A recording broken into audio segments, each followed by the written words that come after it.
I want to talk today about the male desire to ceremonialize his utility.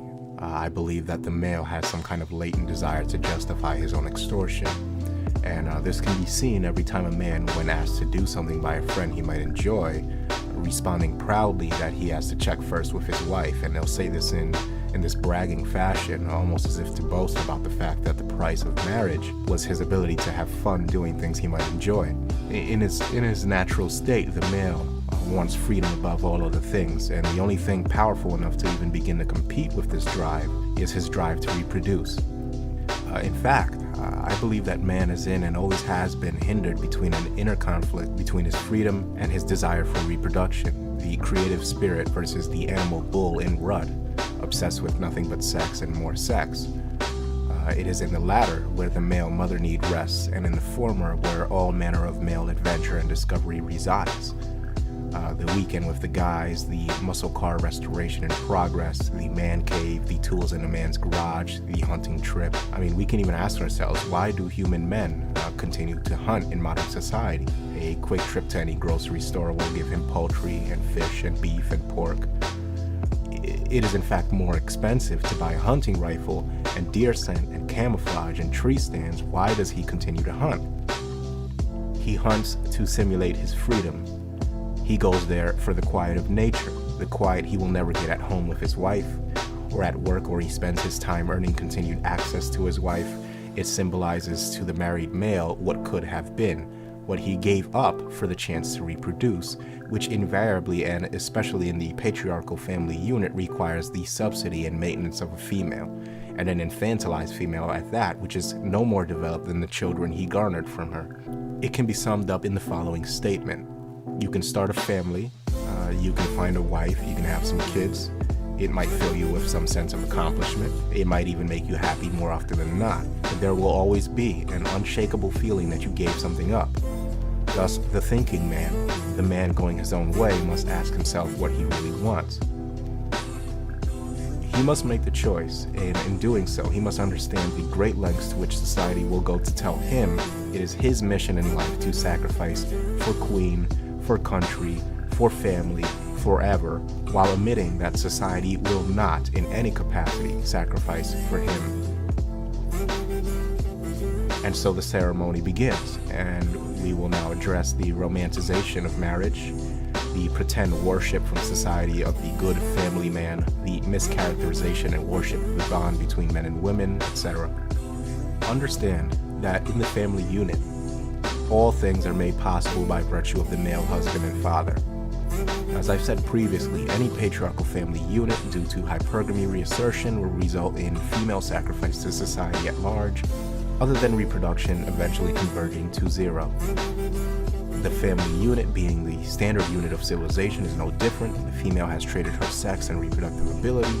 Hypergamy reassertion assures that this will be her only sacrifice that she will have to make. This is a simple biological function that will never and has never been equal to the efforts of the male. And so, just like marriage, female reproduction must be made to appear vastly more important than what it actually is. It is repackaged as the divine feminine, the power to confer life, etc. And I've even heard comparisons that the female has sacrificed as much as men have in the construction of civilization because she risked death in childbirth. Now it takes seconds to realize that such risk was always a varying degree of minimal. Even before modern medicine, the female body was designed to give birth. If women were unable to give birth and live through it in the majority of times, our species would not be here today. Modern medicine has simply taken this already minor risk and brought it down to zero. But either way, we should debunk this little myth here. So you're looking at a graph of life expectancy for men and women from 1900 to present, and it reveals that even in 1900, when death by childbirth was a much more frequent occurrence, we see that life expectancy for women was still fixed above that of men. And looking at another graph here of the rates of female death due to childbirth from 1900 onwards, it shows us that female death due to childbirth did not begin to decrease dramatically until about 1935, which leaves us with 3.5 decades of data where death during childbirth was a possibility for women, and where the life expectancy for women remained higher than it did for men. I'm starting to become convinced that there is something in the male that has a need to over-exaggerate female sacrifice and accomplishment while downplaying female dysfunction and cruelty, possibly to mask just how much more he sacrifices than her, to make it appear as though it's a fair deal. I believe it is from this desire that decreased sentences for female criminals arise, abortion, postpartum depression, rationalizations when women murder their children, the mass adoption of a queen has no clothes attitude towards female accomplishment in the job market via affirmative action for women, referring to our brave men and women in the military in spite of the fact that only men do the dying, the trivialization of circumcision alongside outrage at female genital mutilation. All of these things, I believe, derive from a combination of male white knightistery combined with female entitlement mentality. You know, it's not simply women that cause this problem, but the men that are willing to make a comparison with a straight face between childbirth and getting shot in war or killed on an oil rig. It's the men that make comparisons like this that truly refuse to treat women as real equals with all the responsibilities that this implies. Common sense tells you that women are anatomically built for childbirth, but nobody can point me to the part of the male body that is built to take a bullet, and we definitely do not have any more of an evolutionary advantage over women in an IED explosion. Which brings me to my next topic, the pretend worship of military service, the mischaracterization of patriotism and national pride, and how it harms men. Civilization, as I've previously described, is nothing but hypergamy on a much larger scale than the matriarchal model, where a handful of alpha males get access to the majority of women. It is an exploitation of the male drive to procreate and a check on female hypergamy, but it is far from an elimination of it. We are still in the female herd, albeit a much larger one, where men are on the periphery and the female herd is protected by the male collective. Women are not expected to fight in war and have no inkling of what war really is. But they are smart enough in their own way to know that if it means that they might die by participating in it, that they will not do it. They will refuse to do it. The male, however, with his need to prove his utility, will too often gladly go to his death, so long as it's celebrated and he gets medals to stroke his ego. And if people pretend to respect what he's doing for his country while he walks about in his uniform, so long as there's enough fanfare and medals on his lapel, he can convince himself that he isn't playing a very deadly game he might not come out of alive.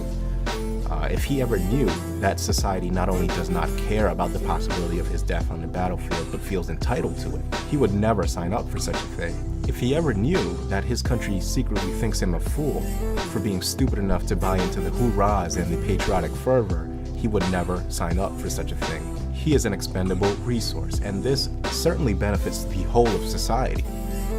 But it is the individual man that will end up more likely to die, more likely to suffer from PTSD. Society won't tell him that all the shooting and killing he will do in war will most likely leave indelible marks on his soul, or that society will forget his sacrifice real fast once he's done with his tours of combat. And they also won't tell him that he's more likely to end up homeless, or more likely to stick a gun in his mouth because he can't get over what he had to do to survive in war. Again, this male disposability is very, very good for patriarchal civilization, but very, very bad for the individual male. So that brings me to the next concept that I want to introduce, which is the evolutionary pussy pass, which can be given as follows. The use of evolutionary psychology to imply or uphold the status quo as opposed to gaining an understanding of evil psyche for the purposes of counteracting the parts of it that contribute to misandry and male disposability. It's not enough to say that men are disposable because of XYZ. You can tell us why society views us as disposable all you want, and we already know this.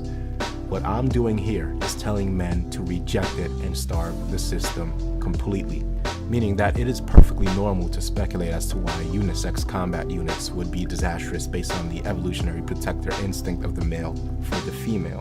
But when one goes a step further to say that women should not in 2012 be required to, if they expect the same pay and promotions as male soldiers, to go into combat in gender-segregated units to fight and sometimes die just as men do, then that's a pussy pass based on evolutionary theories that will result in unnecessary male death.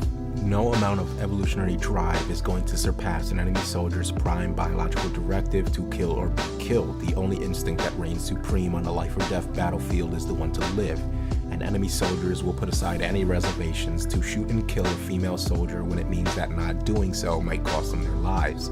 Thus, it is in the interest of men to either advocate for women to go into battle alongside of male soldiers with the condition of being segregated into gender-specific battalions, or to pay male soldiers much larger salaries as compensation for a much higher likelihood of deployment, injury, and death. I mean, a simple hazard pay incentive. Whoever shoulders more of the hazards gets more compensation for doing so.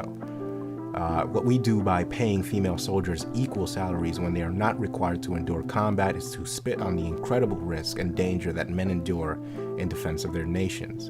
And I go even further in advising men to refuse to protect his nations, refuse to fight in wars completely. I'm not saying that you shouldn't know your way around a gun or you shouldn't know how to defend yourself, but again, defend yourself and nobody else. The only exceptions are, of course, whoever you choose, family, friends, so on and so forth. Now, this is my advice. You don't have to take it. But if you become a victim of the consequences of not heeding this advice, remember that it is on you. Nobody else is responsible for your need to see if fire really does burn you. And the same goes for work and what you choose to do with your money. I mean, not only does the danger of marriage and divorce and alimony exist, but understand that to reproduce with a woman today means that invariably you will have to take her on as some sort of liability in one form or another. I mean, if you wish to slap a happy little name on it and call it a traditional relationship, you can, but remember, bottom line, you will do the majority of the work, pay the majority of the bills, and all she's going to give you in return is sex, which you can get without a relationship, or maybe some children, which ultimately belong to her in the state anyway. Do not fall for the trap, my fellow men. Cinderella does not exist. She never has. Your little cupcake isn't special, and she ain't traditional when it comes to anything that isn't convenient for her. Let me ask the people in these traditional relationships, how many of their unique little flowers were virgins when they met them? I guess that part of traditionalism got lost somewhere in the fine print. So I really gotta say for now.